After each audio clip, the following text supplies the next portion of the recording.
Hey, everybody, good morning. Welcome to the show. This is Dr. Levi with your show, The Dr. Levi Show. Happy to have you with us today. Today is December 20th, 2017. As per usual, gorgeous but somewhat cold day here in Los Angeles. I just want to say again that I really appreciate you being a part of this radio community on UBN. I appreciate you listening, being a part of The Dr. Levi Show. Today we're going to discuss the Q&A. It's our questions and answers day. So I've actually gone through several of the questions from people on our social media platforms, from Facebook, from Twitter, Twitch, and I'm going to address those today. Now, before I get started with that, I want to say, again, with the wildfires here in California, I'm really hoping that everyone really keeps in their prayers and positive thoughts and meditations the first responders and all of the people that have been affected by the fires, as well as their property and, of course, their animals. You know, I think the animals are often forgotten. With this type of catastrophic apocalyptic happening, you know, we really have to be sure to do what we can to protect the animals, you know, from the dogs to the horses to the rabbits, all animals. You know, I'm a real animal lover, and I think we have to really be aware of making a concerted, focused effort to make sure that the animals are also being rescued. So again, the first responders, you're my heroes, so just keep up the great work. We really appreciate you. The big fire here is the Thomas Fire up in Ventura, Santa Barbara County area, and that's burned like over, I think, 260 or 50,000 acres. You know, and it's only about 40 to 45% contained. So, but I will say this: they made a lot of headway. I remember when it was like 0% and 5%. You know, and even in the face of the Santa Ana winds, you know, we have these winds that come through that are like vicious. You know, these guys and women have been able to fight back. So I really, really applaud them, and I appreciate them. And again, let's keep them in our positive thoughts.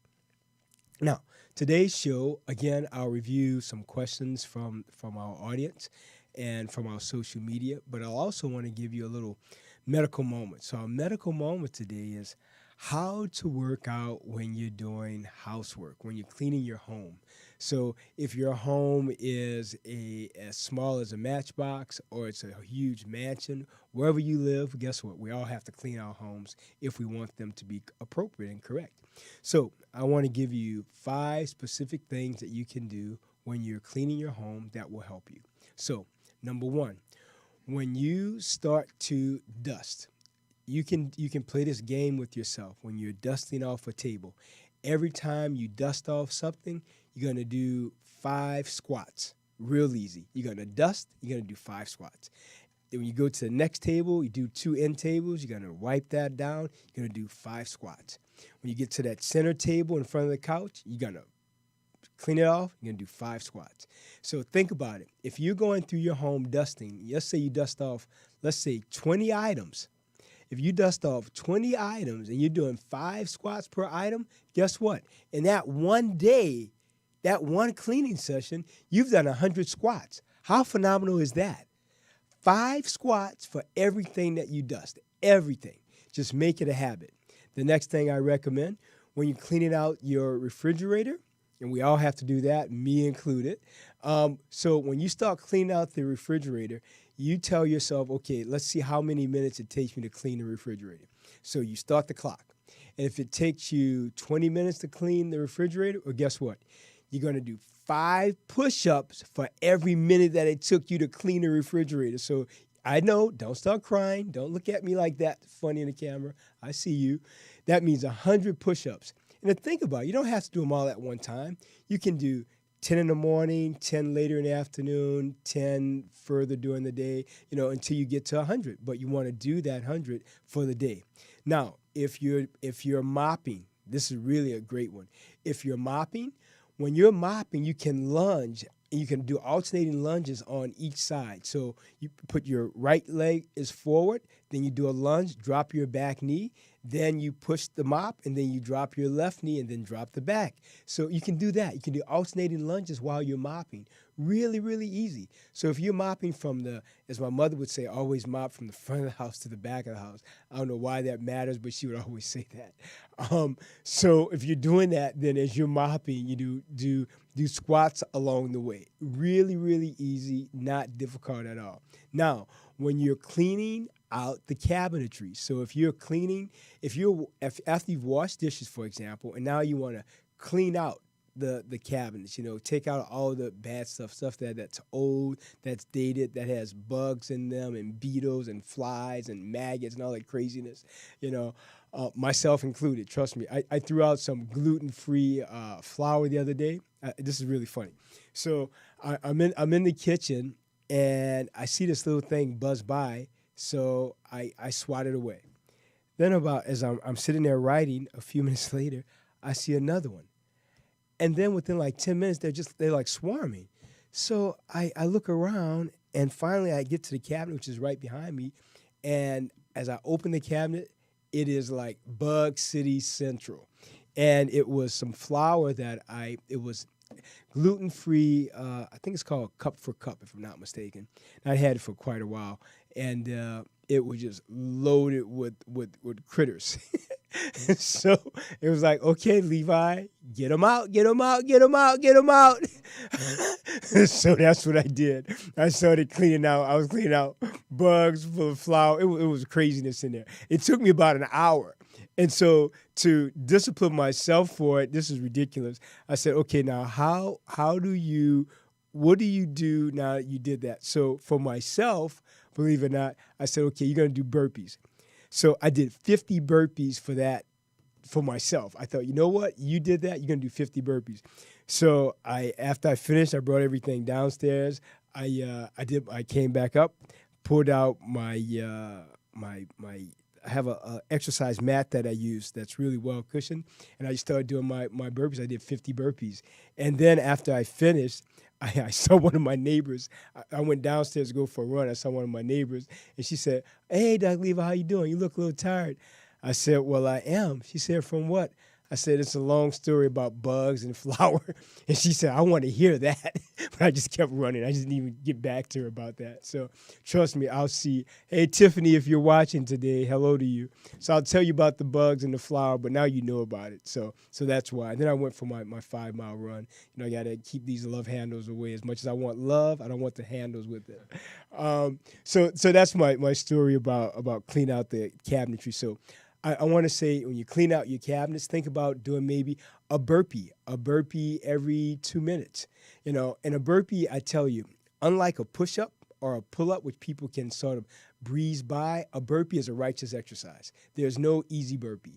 It's, you're down in the push-up position, hands are free, chest to the ground, you punch up, pop up to the air, back down again. A burpee is, I always call it the righteous exercise. There's no easy way out. It's just, you have to do it, and it's always a challenge. So that's that. And I want to be a big shout out to one of my CrossFit gyms where I go, Horsepower CrossFit in Studio City. I love that place because the workouts are so intense. And we did a Tabata there the other night that was so crazy difficult, but we all did it. And, a Tabata, of course, is you do 20 seconds of work and you 10 seconds off, and then you do that for 8 rounds. And we did it was just crazy and intense, but it was awesome. And then a few days earlier, we did a workout that was also intense. There's only 2 of us in a class, too, and that made it crazy. So we did 5 rounds of this. The first was 20 pull-ups. The second was 30 push-ups. The next was 40 sit-ups. And then the last was 50 air squats and then a 200-meter run. We did that 5 times. It was insane. Think about it, doing 100 pull-ups in a class. It was craziness. So I want to remind you that when you're at home cleaning up, you can definitely work out. So again, when you're mopping, you can do the alternating lunges. And then when you're dusting, you can do air squats, really easy. When you clean out the cabinetry, you can stop and you can do burpees. When you're cleaning the refrigerator out, you can do push-ups, for example. Really, really easy. Stop and do push-ups. Then the other thing I'll say that I know everyone does and everyone hates doing, including myself sometimes, that's cleaning out the oven. I hate that sound and smell when you have something in the oven and then you hear and you know something has like leaked over and now it's bubbling, the house is smoky. Ugh, drama. But what can you do? You got to deal with it. So when that happens, I recommend highly that you do this. After you clean the oven, as a I always say as a penance, basically. As a I'm so Catholic. I tell you, it's always about what can I do to make it tough on myself. So after you clean the oven, the thing you can do is say, okay, now if it took me a half an hour to clean the oven, I'll go for a half an hour walk or a half an hour power walk or a half an hour jog or a half an hour run. Think about that. Or go for a half an hour hike. I love hiking. The great thing about hiking, you're outside, it's fresh air, it's just wonderful. I was in Runyon Canyon the other day, and it was one of the first. I got to share this with you. It was one of the first times in a long time that I'd been there, and I was with a friend of mine, and she was so funny. And the first thing she said when we got there, she said, "Oh, Levi, I hope we don't see any snakes." I said, "No." I said, "Let's not even talk about that." I said, "Let's not even talk about snakes. It's going to be great. We're gonna do this. It's going to be wonderful." So we started walking. I said, "Well, let's kind of pick up the pace." And she said, again, "Levi, I really hope we don't see any snakes today."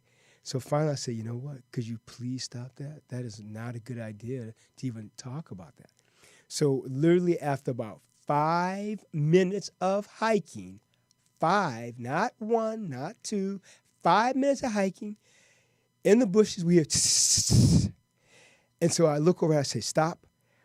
Within seconds, this 6-foot rattlesnake cuts in front of us. So of course she's screaming, and I'm kind of laughing at her and also laughing at the snake. So I told her, I said, "You see there, you created this. Talking about snakes, you did this." So what do? Now we start running. She said, "Well, let's just run." I said, "Fine." We're running, ran about 20 minutes, get really up the hill, a nice little ways. Once again, here, shh. I told her, I said, "Do you hear that?" She said, "No." I said, I did. We turn around. One huge rattlesnake is just sitting up there. She says, "What is this? Rattlesnake City?" I said, "No, you created this. You started talking about this before we started the run." So then she said, "Well, you're in this manifestation thing. I didn't create it." I said, "The more you talk about it, the more you're going to get it." So that was it for that hike. So she told me that I got a call from her yesterday. So she went the other day again by herself, saw 3 rattlesnakes. Now, I have friends who've been going to Runyon for years, have never seen a snake, not one. But now she's talking about it, so there it was. So I want to remind you with this little side note, be aware of what you think, be aware of what you say, because you create the canvas of your life with that. You paint your life by your thoughts. Your thoughts are real things. Our thoughts allow us to have a life that's either spectacular or amazing, or one that's filled with jealousy and envy and hate and darkness and shadows. You know what I say? Come over here, join the light. It's bright and wonderful over here. Stay away. If you're in the shadows, if you're angry, if you're unhappy, if you're living in lack and not happy about your life, think about changing that dynamic by changing your thoughts. You really want to consider making a paradigmatic shift in your thoughts so that your life can be even more magnificent and better. So that's it for today. Let's go to our Q&A. This is questions and answers. The first is from Frank. Now these are all mainly from Facebook, and I have like 5 or 6 that were emailed to me that I'll go through also if we have time. So this is from Frank. I won't use his last name, but he was asking me, he's in his early 30s, let's say. I think he was 34, 38, I believe.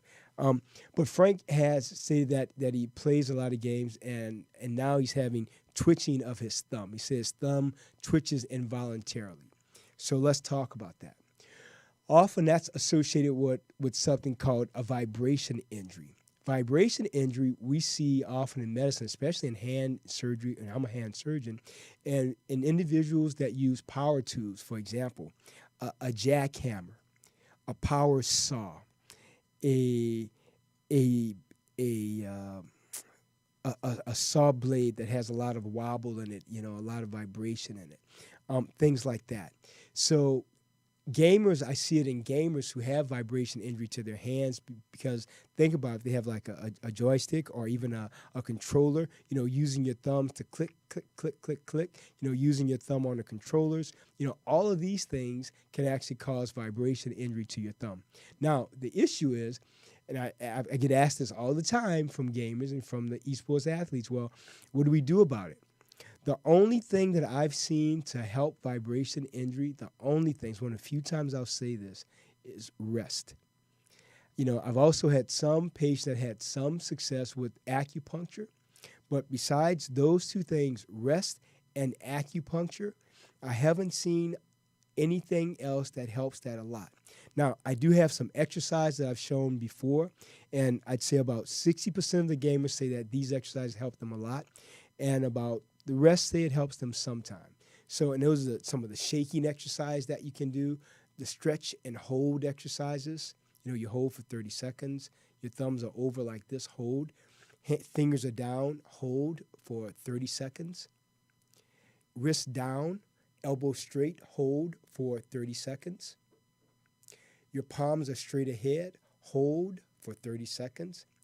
The goal with the anti-vibration exercises, I call them, is to do your best to maintain stillness. So if you're like that, you want to really be aware to keep your hand straight and narrow. As a surgeon, by definition, we have to have steady hands, thank God. And that's one of the reasons why with gaming, as much as I love gaming, I don't game as much as I used to at all because I was also developing vibration injury to my hands, as well as severe muscle strain in my eyes. So, to operate, I have to see the anatomy. Anatomy is like geography. You have to know where you're going to get to the right place. If not, you can cut something that doesn't need to be cut, and then there will be drama. So with that said, Frank, if you're having this twitching sensation with your thumb, I recommend you do this 3 times a day for 30 seconds, 5 sets of this. Bring your thumb up and just simply hold it and just try to minimize any movement of your thumb. Then bring your thumb over and hold in this position for 30 seconds. Then if you feel some twitching of the thumb like this, then bring your fingers over and just simply hold your thumb for 30 seconds again. So again, straight up thumb, we call this a hitchhiker thumb or nose picker thumb, and then across and hold for 30 seconds, and then fingers across and hold for 30 seconds. Now you can magnify this and make this a more challenging stretch and exercise if you bring your thumb across, hold with your fingers, and now drop your wrist. Most people can't do this. This is so painful for them. So again, your thumb across, fingers over, and now drop your wrist and hold down like that. Most people have such tremendous pain here from tendonitis that they don't even know they have, that they can't even do that. So hold that. That's a modified type of, I call it a Finkelstein type movement. Finkelstein. We do that when we're evaluating someone for dequervain stenosine tenosynovitis. That's DEQUERVAIN''S, dequervain stenosine tenosynovitis. So you don't have that, Frank. You're just having, at least from what you've explained to me via Facebook, vibration injury to your thumb because of how much you play. So try those stretches. Let me know what happens, the anti-vibration stretches, and I think you're on your way, and I bet you'll get better. And let me know. Contact me and let me know how you're doing. Okay, the next question is from Marcin, and he's a video gamer, of course, and he just sent me he said he was gaming over 500 days playing WoW, World of Warcraft, and he said that the videos really helped him. So to Marcin, I want to say I'm glad to hear that. One thing that's really important, Marcin, that I'll share with you as well as all the other gamers and esports athletes, it's so important. It's like fitness. Fitness has to be committed, consistent movement. It's the same with the stretches that I talk about and I teach on the YouTube channel. There's such a large category now and a large catalog, I should say, of different exercises and stretches for gamers. The key is this: do them consistently and rotate them. After a week or two of doing the same, profile of exercises? Well, change that profile. Pick 3 or 4 or 5 different exercises and do those for 2 weeks. The goal is the following: to be committed, to be consistent, and more importantly, do them. You have to do them. You can't talk about it. It's like exercise. You want to be fit, you can't talk about exercise. You got to do it, And nobody can go through the pain of it but you. So the same with fitness, the same with gaming, the same with the stretches to prevent injuries in gaming. You have to do those exercises, all right? So I hope that helps you. The next is from Zach. I just want to give a shout out to Zach, who's recovering from an injury. Hope he's doing well. Hope you're out of the hospital, Zach. And thanks for being a part of our Facebook community. I really appreciate you. I got to tell you guys, as a physician, as a surgeon, I am so happy when I get all of your questions on Facebook or Twitter or Twitch, because several things. One is I believe, by the grace of goodness, by the grace of God, I should say, that I'm having a positive impact. I think we all want to make sure that we have a legacy of helping people, and to know that our lives are lives of service, and that the way that we live is a way that's impacting other human beings in a way that's appropriate, loving, caring, and humanitarian. And I'm really grateful that the YouTube channel serves that purpose. So I'm really grateful that everyone has a benefit from the videos. I'm really grateful for your comments. And again, I want to shout out to Zach and say thank you, Zach. I hope you make a speedy recovery. And thanks for being a part of the Dr. Levi social media community. I'm really, really grateful. Now, the next here this is from Tulsa. So this is a very interesting question. So this is from Tulsa. And he asked me, what is the best way to lose belly fat? Let me tell you, it's a great question. I get it very commonly, so let's talk about it. So fat, bottom line is this: if you really want to work it off, you really have to think about increasing aerobic activity as well as doing HIIT training. HIIT is high intensity interval training, which is basically like a CrossFit type class. Or, we used to call these circuit type classes a long, long time ago. It was like do a circuit class. It was in those Jane Fonda days, I think. Circuit training. So, the best way to really embrace your, number one, so let's talk about this, Tulsa. Number one, love your body just the way it is. Number two, do what you can to make small changes every day to be more fit, to be more healthy. Number three, increase the amount of aerobic activity that you're doing every day and try to do a minimum of 30 to 45 minutes per day. Now, let's say this. If you've never exercised before a day in your life, then maybe start off with exercising maybe 5 minutes a day. Start off with a walk. Then after maybe several months, start off with maybe a faster walk, then longer hikes. The goal is to go slowly and to go with appropriate increments with respect to being fit. You don't have to go out and try to run a marathon you've never worked out for the past 20 years, because then you'll be down for another year or maybe more. The goal is to love your body just the way it is. Don't think about what other people think. I was telling someone earlier today here, one of our engineers, that I'm harder on my body than anybody else. I'm always thinking, what can I do to be more fit? What can I do to challenge myself? What can I do to be more healthy, to have greater endurance, to have better cardiovascular fitness? Well, it's about moderation, it's about balance, and about doing something every day. So to Tulsa, thank you for your question about belly fat. The best way to get rid of that, I would say, is aerobic activity, 30 to 45 minutes every day. And the other thing, you often hear people say, well, I have a cheat day during the week where they eat really well for 6 days. Then that seventh day, they eat whatever they want, and they'll eat a lot of it. I'm not a fan of the cheat day. I think balance and moderation is important. I think we need a cheat day. What happens is I think someone will withhold from themselves so much that when they do have that freedom, then they just lose it. They just go crazy. It's ice cream and chips and salsa and soda. And don't forget, soda is one of the worst things you can do for your body, because, again, you drink one soda a day, for a year, you'll gain 16 pounds. Just one soda a day, one sugar-filled beverage like that a day. By the end of the year, you've gained 16 pounds. Now, what about this? How many people drink 2 or 3 sodas a day? Can you imagine? Can you imagine? There's the potential there to actually gain 48 pounds just from the soda. Now, that's not the bread or the pasta or the fried foods or the baked goods. That's just from the soda. So you got to be aware, because our bodies reflect what we do to them, all right? Again, I've said before, we are what we eat, drink, smoke, period. We really are. So, I got to tell you, I was saying this to a patient yesterday, and he said something that was so incredible. So I told him, I said, I won't call his name, but I said, you got to remember, you are what you eat, drink, and smoke.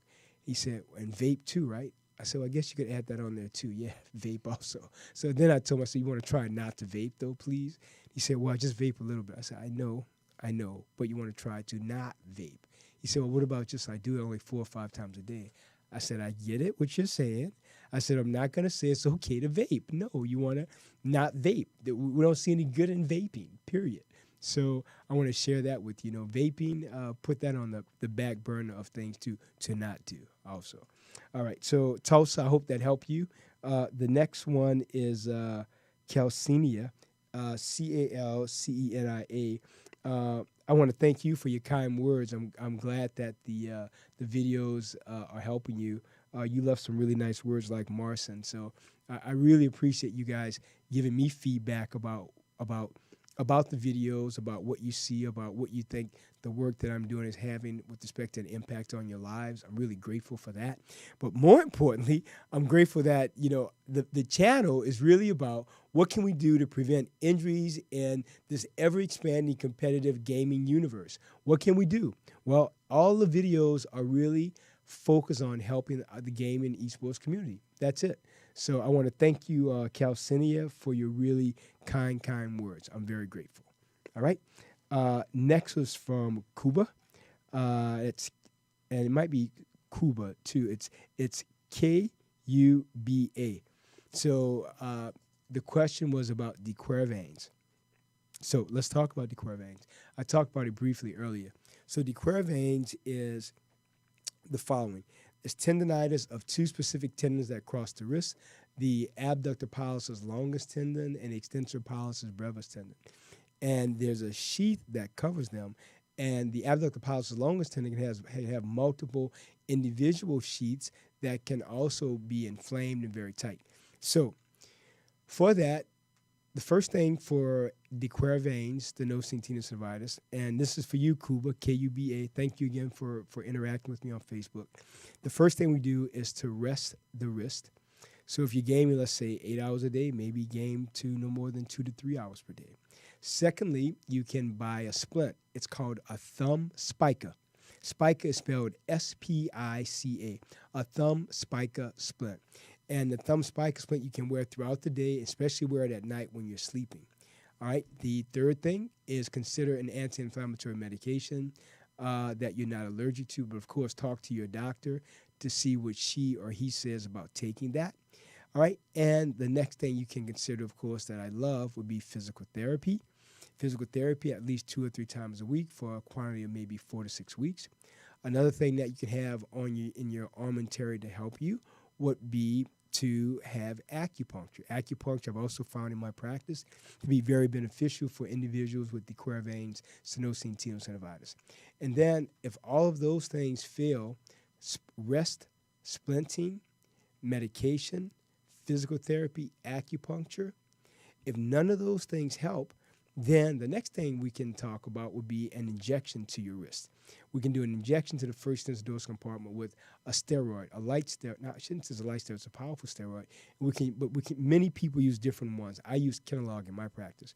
However, you can use Depomedrol or Kenalog or whatever the doctor, whatever she or he chooses, they can use whatever their comfort level is. So you can have that injection. Now, if you fail the injection along with all those other conservative modalities, then the only thing left for you, believe it or not, would be surgery. And again, I always tell people surgery is the last thing that you want to do Because surgery is like taking a medicine. Only one of three things happen: makes you better, makes you worse, or no change. Can always be and only be one of those three. So if some surgeon tells you, oh, I can make you better than you were before, you might want to run quickly away. I want to share a really quick story with you. Several months ago, I was asked to operate with the physician to do a procedure that he had not done before. And I said, sure, I'll come and help you, and I'll show you how to do it. So I did it, and then when we finished the case, he said something that I thought was so outrageously ridiculous and crazy that I still can't get it out of my mind. Of course, I'll never operate with him again. When he finished the case, I asked him, I said, well, did you learn? Was it a good case for you? And so he said to me, and I knew he was going to do this because his ego is so tremendously gigantuan. He says to me, "Oh, Levi, that wasn't that bad. I guess I could have done that by myself. And really, I think I could have done that better than God Himself." So I looked at him. I said, "Really?" I said, "What a thing to say." He said, "What? It's just the truth." So I knew with that statement, there was nothing else I could tell him about how ridiculous that was for a surgeon, a man, to say that he could do something better than the creator of the universe. I thought, wow, unbelievable. So needless to say, he's called me once or twice, actually called me twice now, to help him with some other things, but I lovingly declined.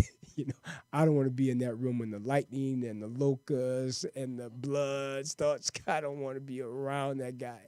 I thought I thought it took so much ego to say that, and then the second part of it is was it true? Like, man, how could you even say that? So I told my mother about it. She laughed. She said, "Please, Levi, don't operate with him again." I told her, "Trust me, Mom, I won't. I won't do that." Okay, I did talk about Tulsa. I talked about Calcinia. Zach, we gave him a shout out. Marcin and Cuba, DeQuervains. All right, so now Peter. So Peter had a question about cubital tunnel syndrome. So let's talk about some of the differences here. Cubital tunnel syndrome. Cubital, that's Cubital. Cubital tunnel syndrome is impingement of the ulnar nerve at the elbow, on the medial aspect of the elbow. It can be impinged at multiple locations along that area at anatomic sites. Now, what are the symptoms of cubital tunnel syndrome? Numbness and tingling in your small finger and your ring finger, decreased grip strength in your hand, as well as pain that wakes you up at night, as well as pain in the elbow. Now, it's very different from carpal tunnel, because carpal tunnel syndrome, there an individual will have numbness and tingling in the thumb, index finger, middle finger, half of the ring finger. The other half is from the ulnar nerve from the elbow. Or you can have impingement of the ulnar nerve, believe it or not, here at the wrist, at Guillen's canal. That's Guyons, Guillen's canal, which can also cause numbness and tingling in the small finger and half of the ring finger. All right? So the bottom line is this. The first way that we treat cubital tunnel syndrome is with the brace. Now, you can buy a brace. It's actually called a cubital tunnel brace. And in my practice, the company that I use, I don't even know I'm not sure where you were calling in from, Peter. So I'm not sure. I thought you were in the U.S., but I'm not sure about that. So with that said, you can go online and look up cubital tunnel braces, and the brace is very easy. It's going to have a metal rod that is going to sit on the inside of your elbow, and it's going to have a wrap around here and a wrap at the top, so that when you're sleeping at night, you're not able to bend your elbow, because it's the flexion of the elbow that could put greater stress and tension on the nerve, thereby exacerbating the symptoms that you have with cubital tunnel syndrome. Again, being numbness and tingling in the small finger here. People call this the pinky. That's not the anatomical or correct term. We say pinky finger. It's not the pinky finger. It's the small finger, or sometimes we will say the fifth digit, the fifth finger. But even that is something that I've never liked to say, because what about there are individuals who have 6 fingers, the individuals who have 4 fingers, or people have maybe 3 fingers. So, that small finger, I've never really liked Pinky, I've never liked at all right? And the fifth finger, that can be kind of dicey. The small finger, we know that's always in reference to the finger that's on the ulnar aspect of the hand. Um, so with that said, cubital tunnel syndrome braces, you can find them online, and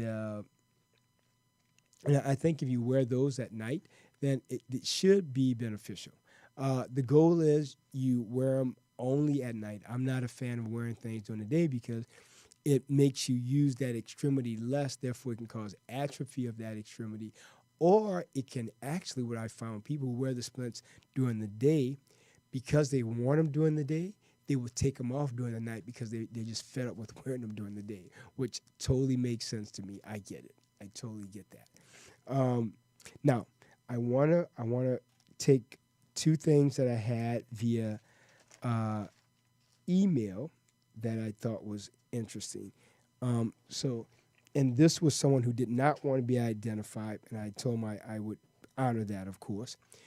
Who has a issue with gaming and gambling? I call it the double G. So let's talk about that. What he was telling me is that he games throughout the day, and on the weekend he gambles and games, and that he's lost a tremendous amount of money. And when I read through the email, the money is six figures every 4 to 5 months. So I want to address him, and I want to thank him for trusting me to talk about this too. So thank you again. Like I said, I will not use your name, and thank you for letting me bring this uh, issue up. So number one is I don't want you to feel bad. All right.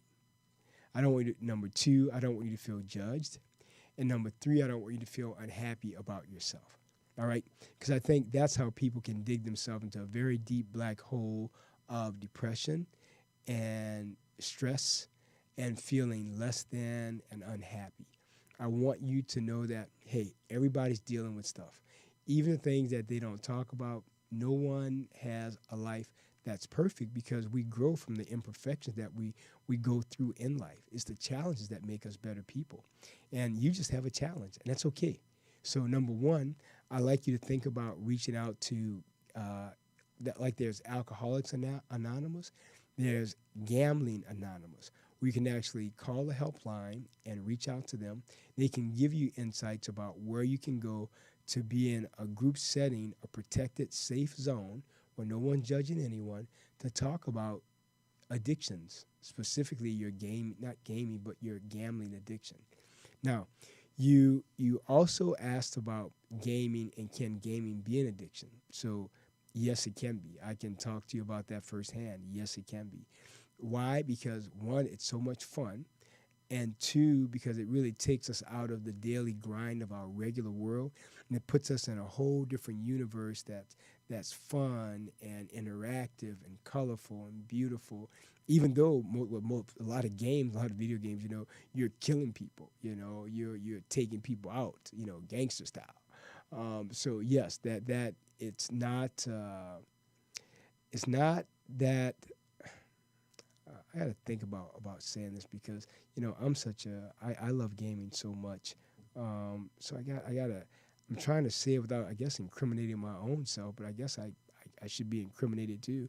Um, I just love gaming. I think it's great, and I'm right now, and it's really funny with me with gaming because I only want to play one game, and that's what I play. And right now, I don't play anything else, and I haven't for over a year now.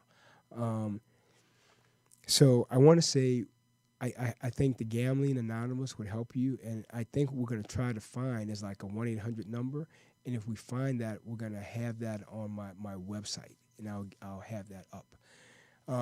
Now, with respect to the gaming again, I want to get back to that. So if you're gaming all day for, as you said, between 18 and 20 hours a day, well, think about it. Number one, you're not getting any rest. Number two, you're not getting any exercise.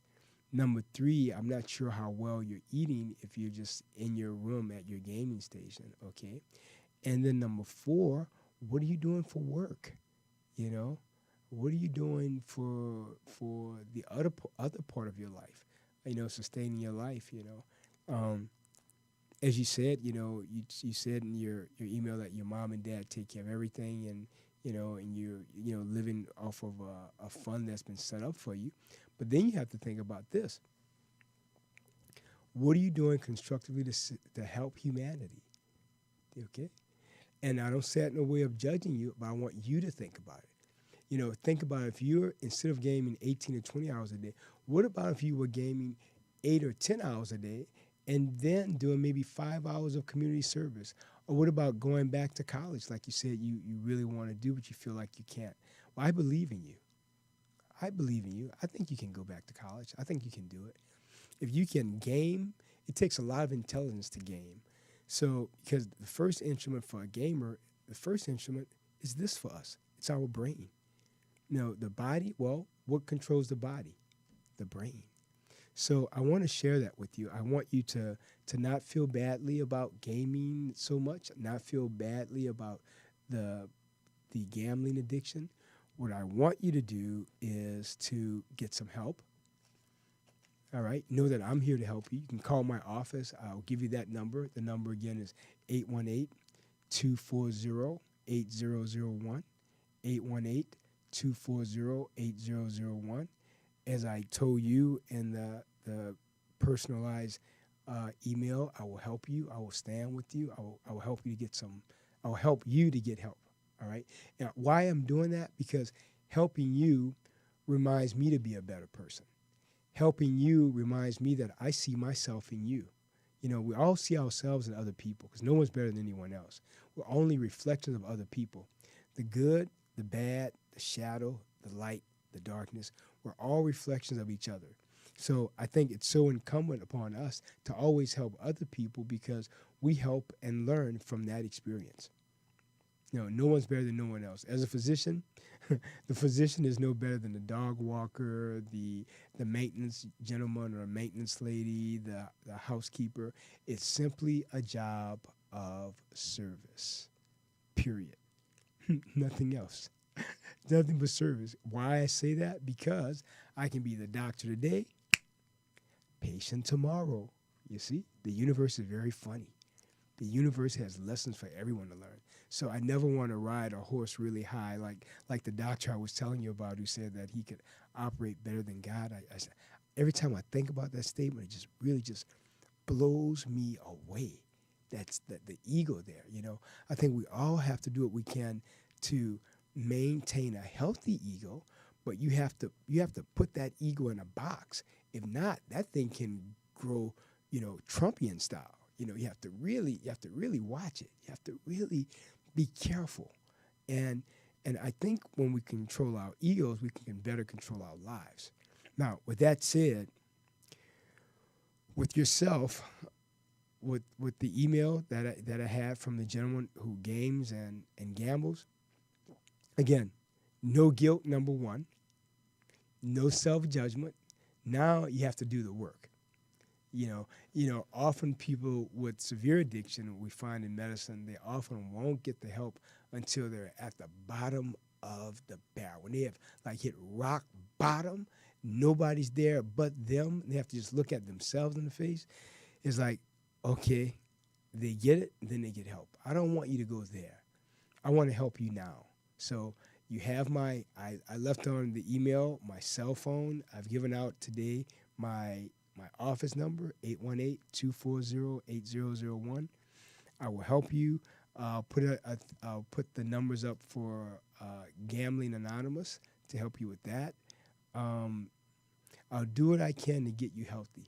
I'm sure your parents want you to be a awe-inspiring, magnificent person because you are. You are those things. You are fantastic. You are amazing. You are magnificent. You are a one of a kind. There's only one of you in the entire universe. How amazing is that? I tell you, whenever I'm having a real funky kind of day, which is very, very rare anyway, but I'm always reminded in the back of my mind that, wow, what am I learning from this? What am I learning? Because, that's what life is about. It's about teaching us lessons to be better versions of ourselves. It's really about that. It's not that difficult. So I always think of of rejection as a projection to fitness, as a projection to greater success. That's what I think about. So don't think about a rejection as a bad thing.